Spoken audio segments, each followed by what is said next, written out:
লালমনিরহাট পৌরসভার সম্মানিত মেয়র জনাব মোহাম্মদ রেজাউল করিম স্বপন মহোদয়কে।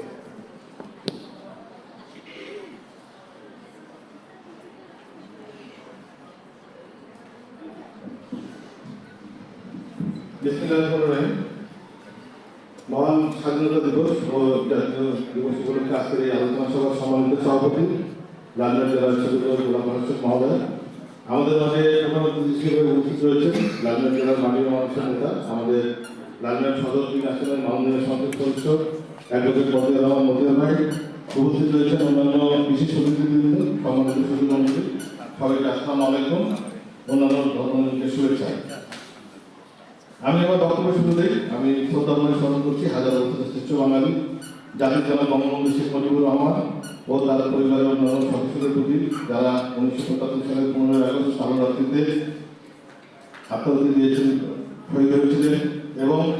আমাদের সম্মানিত বীর মুক্তিযোদ্ধাবৃন্দ যাদের 30 লক্ষ মুক্তিযোদ্ধার রক্তের বিনিময়ে আজকে আমাদের এই স্বাধীন বাংলাদেশ এবং এই আমাদের শহীদ মুক্তিযোদ্ধাদের প্রতি আমি শ্রদ্ধা নিবেদন করছি এবং যারা আমাদের জীবিত বীর মুক্তিযোদ্ধা রয়েছেন তাদের প্রতিও আমি সম্মান প্রদর্শন করছি।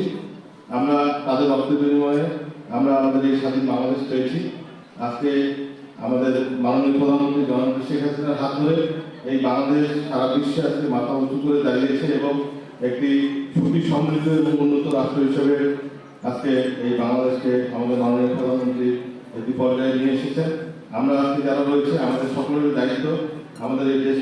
দেশটাকে যেন আমরা সুন্দরভাবে যেন এগিয়ে নিয়ে যেতে পারি এবং যাদের রক্তের বিনিময়ে আমরা